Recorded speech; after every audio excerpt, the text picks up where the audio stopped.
तो देखिए, बिहार में चुनावी शंखनाद होने वाला है, लेकिन इसके साथ ही बिहार में चुनावी गोटियां भी तेजी से बिछाई जा रही हैं। खबर है कि इस बार चिराग पासवान विधानसभा चुनाव लड़ सकते हैं। चिराग पासवान अब तक संसदीय चुनाव ही लड़ते रहे हैं। लोकसभा चुनाव में वो जीत की हैट्रिक भी लगा चुके हैं, लेकिन इस बार उनका इरादा कुछ और दिख रहा है। मुझे प्रधानमंत्री जी की तस्वीर का इस्तेमाल करने की जरूरत ही नहीं है। मैं उनका हनुमान हूँ, मेरे दिल में उनकी तस्वीर बसती है। किसी दिन होगा तो छाती चीर के भी दिखा दूंगा कि मेरे दिल में मेरे प्रधानमंत्री बसते हैं।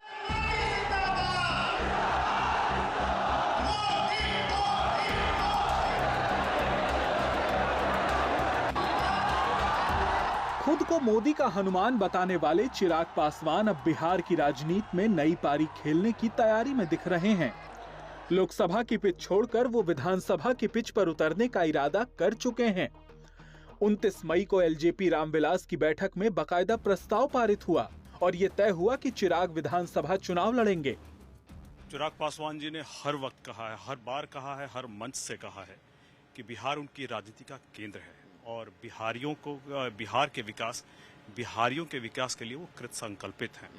उनका बिहार को लेकर के जो बिहार फर्स्ट, बिहारी फर्स्ट का विजन है, उसको लेकर के वो कृत संकल्पित है और इस विजन को लेकर के केंद्रीय मंत्रिमंडल में रहते हुए उन्होंने ऐसे कई फैसले जो बिहार के लोगों के लिए, बिहार के विकास के लिए हो सकता है, करवाए हैं। चिराग पासवान का लोकसभा चुनाव में अब तक का प्रदर्शन अच्छा रहा है।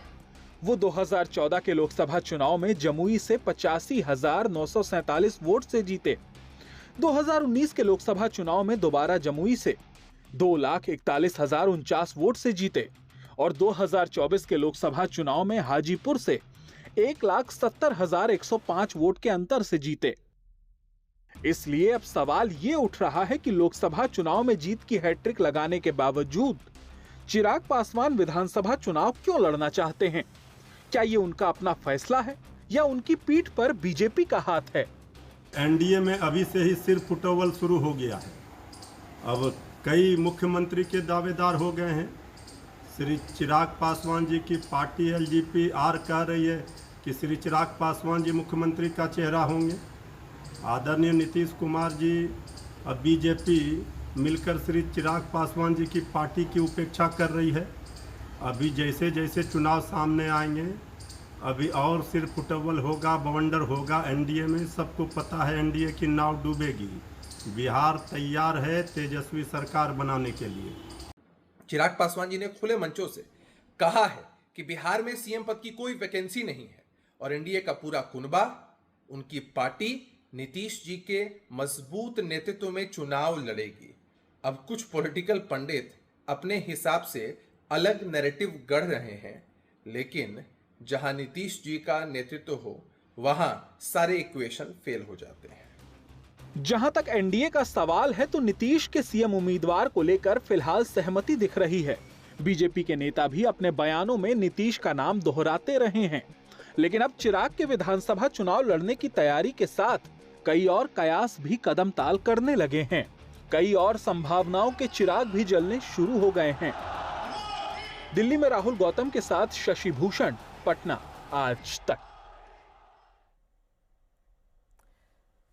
शशि भूषण मेरे सहयोगी इस वक्त तमाम जानकारी के साथ जुड़ गए हैं। शशि भूषण, अब चिराग केंद्रीय पद छोड़कर अब वहां पर सीएम पद के प्रबल दावेदार बन सकते हैं। इस बात की संभावना इस चीज से भी उभर कर आती है कि एनडीए के पास नीतीश कुमार को छोड़कर कोई और प्रबल दावेदार है ही नहीं सीएम पद के लिए। इस वजह से भी संभावनाएं और ज्यादा उजागर हो रही हैं।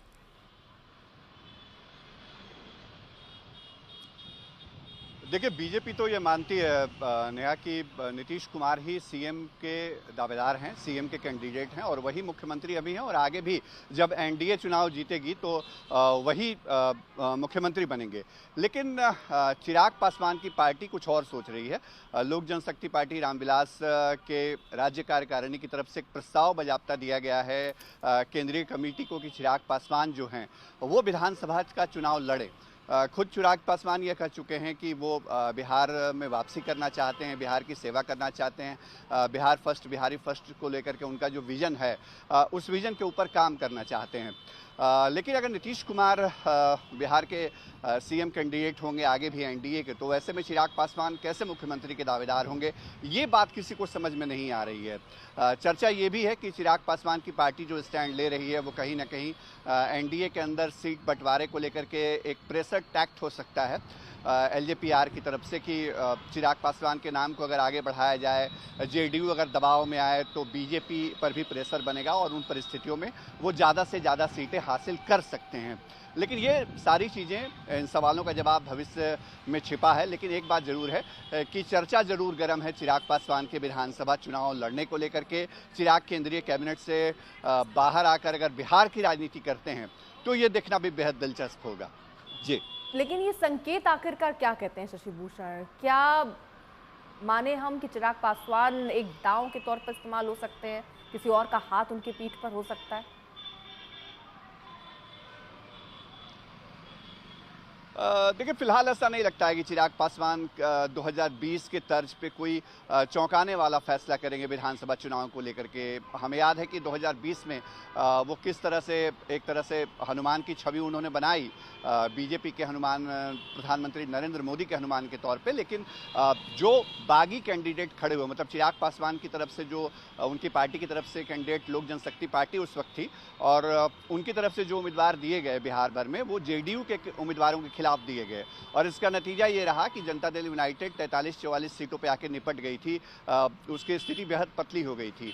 लेकिन इस बार चिराग ऐसा करेंगे ये बात नहीं, ऐसा अंदाजा नहीं लगता है इस बात का, क्योंकि चिराग पासवान केंद्रीय कैबिनेट में हैं, कंफर्ट जोन की राजनीति कर रहे हैं, उनका कद बढ़ा हुआ है केंद्रीय कैबिनेट में। नरेंद्र मोदी के चंद पसंदीदा मंत्रियों की जब गिनती होती है बिहार में तो उसमें चिराग पासवान का नाम भी ऊपर आता है। तो इन परिस्थितियों में चिराग के लिए भी फैसला आसान नहीं है। लेकिन हाँ, अगर चिराग बिहार की राजनीति करना चाहते हैं या इस दिशा में आना चाहते हैं तो जाहिर तौर पे ये उनकी पार्टी का फैसला है। बिहार पॉलिटिक्स अब अपने पूरे उफान पर है।